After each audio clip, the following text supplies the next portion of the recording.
présumer toujours l'incompétence avant de rechercher un complot. Machiavel, philosophe, 1469-1527. De nombreux Togolais ne le cachent plus, ils ont l'impression que le monde, ou en d'autres termes la communauté internationale ne se préoccupe pas de la désespérante situation au Togo, que cette communauté les a abandonnés. De la CEDEAO, plus précisément le syndicat des chefs d'État, à l'Union africaine, l'ONU et toute la pléiade des organisations multilatérales dont le Togo est membre. Le triste spectacle qui se passe au Togo semble ne pas attirer autant d'intérêt que les situations similaires dans d'autres pays. Pour expliquer cette situation, certaines analyses versent ou essaient une explication par le complot. La lutte pour l'alternance n'aboutit pas parce qu'il y aurait un complot de la communauté internationale contre le changement de régime au Togo. La réalité est que cette tendance au complotisme est un sentiment qui résulte de notre perspective collective sur le fonctionnement de cette fameuse communauté internationale,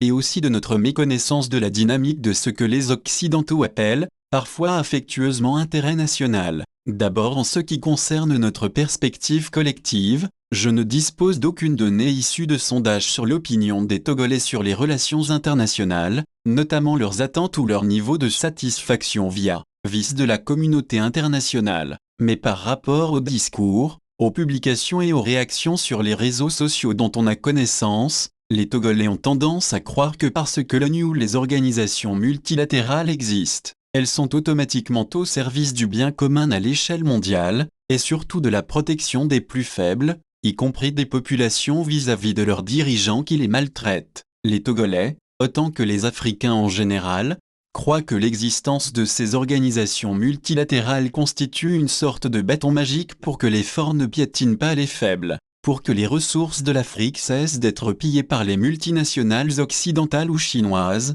pour que l'on traite les Noirs africains avec dignité, pour qu'il y ait X ou Y. C'est cette perspective collective qui explique notre désenchantement actuel vis-à-vis de ces organisations et notre enthousiasme à embrasser ceux qui critiquent, rejettent, taclent et même visent la destruction de ces organisations pour des raisons essentiellement différentes des nôtres. Bonjour Donald Trump.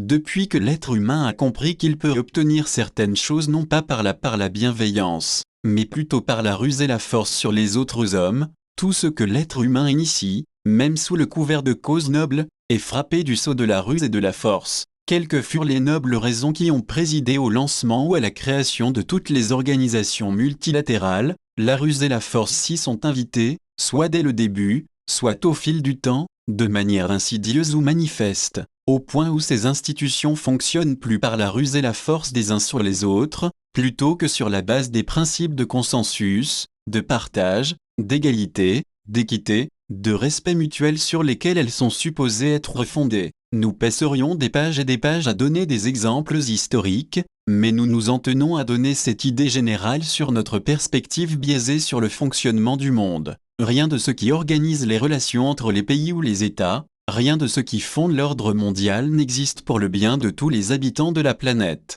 Ce qui existe n'est qu'un ensemble d'outils de gestion de la ruse et de la force que certains, inévitablement, utilisent vis-à-vis des autres. Les institutions multilatérales n'existent pas par bienveillance ou par charité, malgré les apparences, leur fonctionnement n'est basé ni sur l'empathie, ni sur la pitié. Il faut en prendre note afin de n'être plus surpris que personne ne se préoccupe de notre situation. C'est tout simplement qu'en dehors des Togolais, personne ne considère que se préoccuper de la situation de notre pays est une tâche qui lui incombe. Personne. Ensuite, notre méconnaissance de l'intérêt national, ce concept très cher et très présent dans le discours des pays occidentaux surtout, mais aussi des puissances dites émergentes. Les pays occidentaux tiennent à leurs intérêts nationaux comme à la prunelle des yeux. Pour mieux l'expliquer, nous nous appuyons sur les propos de Noam Chomsky, linguiste, éminent penseur, critique politique et l'un des intellectuels les plus connus de notre temps. Parlant des États-Unis,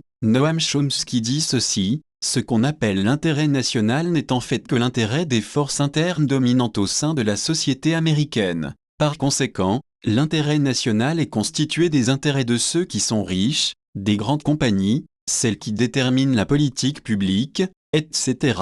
C'est cela l'intérêt national. Cela n'a rien à voir avec la population. La population n'est fondamentalement pas pertinente. Tout est donc dit dans ces propos de Noam Chomsky. Toutefois, Si pour les Africains intérêt est compréhensible, national est un faux ami, car il s'agit purement des intérêts des propriétaires des compagnies et sociétés généralement cotées en bourse, de ceux qui dirigent le monde des finances, les capitalistes et tout l'écosystème de l'exploitation des hommes et des ressources naturelles à des fins de génération du profit personnel. Ce sont les intérêts de ce groupe particulier d'individus, qui constituent l'intérêt national, le slogan favori des politiciens occidentaux. En Afrique, nous avons du mal à intégrer cette définition occidentale de l'intérêt national, car en tant que société fondamentalement collectiviste, nous avons tendance à comprendre l'intérêt national comme l'intérêt de toute la population d'un pays. Ce n'est pas le cas. Ce sont les intérêts d'un très petit groupe d'individus qui financent la vie publique,